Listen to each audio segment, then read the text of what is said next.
Hi, I'm Randy with Next Home Treasure Valley. Today we're going to check out the pros and cons of living in Mountain Home, Idaho, Part 1. So stay with us and we'll be right with it.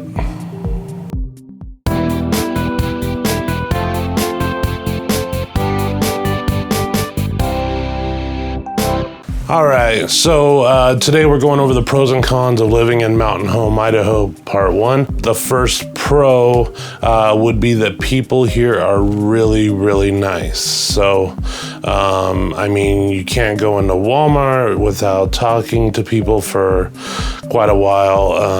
I mean, everywhere you go, people are trying to help you out. Just really cool.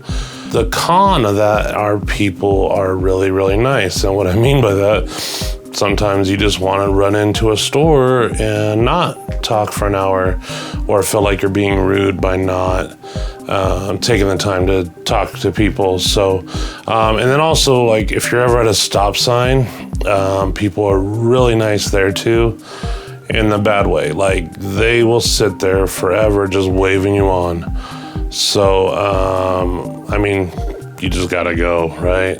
You can sit there and be nice with them and wave them too, but eventually you're gonna have to, one of you are gonna have to move.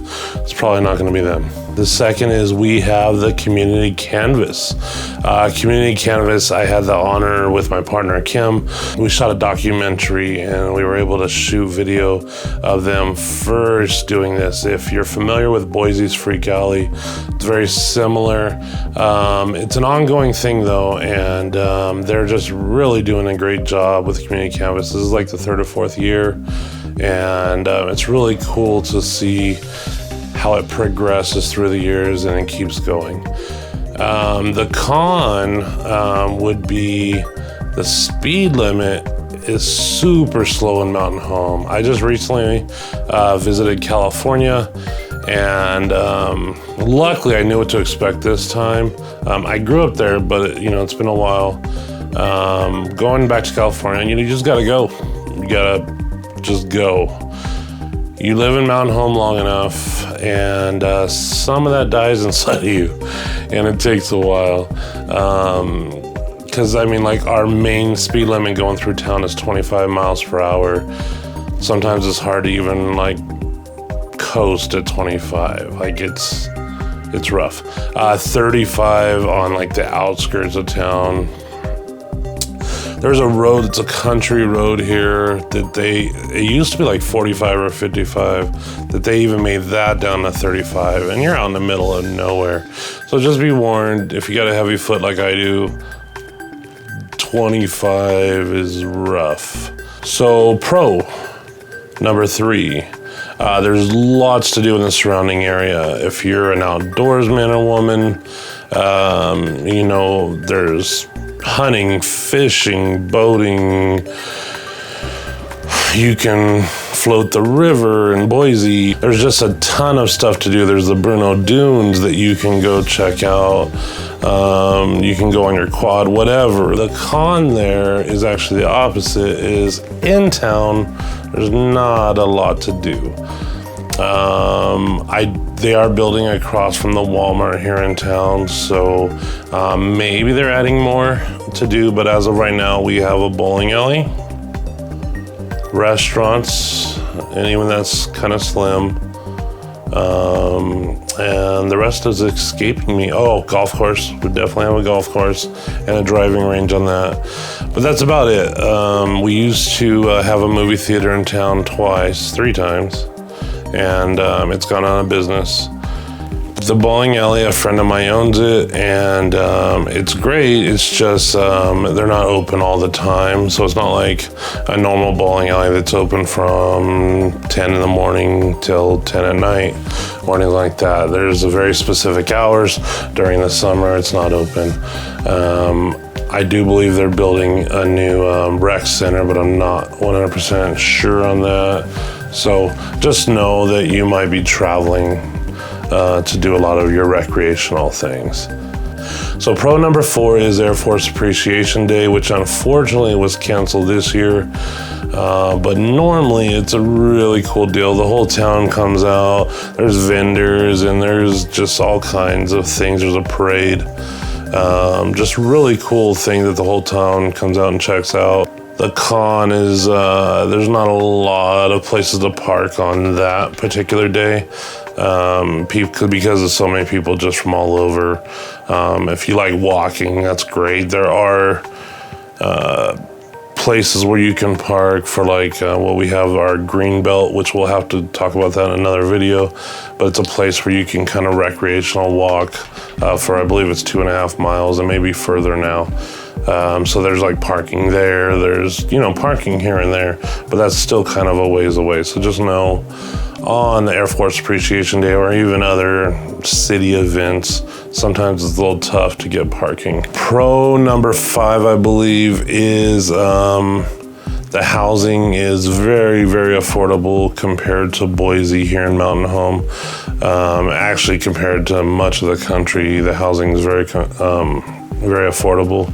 The con there would be that what is affordable to most people here in town, it's gone up quite a bit. So what I mean by that is, for instance, my nephew's house, he got his house for $70,000 about 5 years ago. And now when I ran comps on his house, we're looking at about $170,000. So in 5 years, it's gone up about $100,000. A lot of people, though, if they hear about a 3-bedroom, 2-bath house, even if it's a 1950s build, $170,000 is absolutely affordable. So it's all about your perspective and, your situation of whether or not Mountain Home will be super affordable or not. We're still at the place now that a $300,000 house is going to give you, a really nice house. There again, depending on your perception, but it is a great place right now financially if you're especially moving from a higher end place and you have a little money to play with when coming in. The con would be, like I kind of talked about before, is if you lived in Mountain Home for many years, the prices probably seem really high to you, not really affordable, because the cost has gone up so much. So just keep that in mind, that we are experiencing a lot of growth, and that does affect some people that have been here for a long time. So once again, it all just depends on your perception or your financial situation coming into Mountain Home, Idaho. Finally, kind of a bonus pro, and I kind of touched on it earlier, is they are building something across from the Mountain Home Walmart here. Definitely they're working on something, and I've heard rumors, but I don't want to go into what I've heard. I don't necessarily believe some of them, but they're definitely building something. So fingers crossed that it's something great, so we'll find out, I guess, as they continue to build. But as of right now, I'm just excited to see what could be. Hopefully there's some entertainment type stuff in there.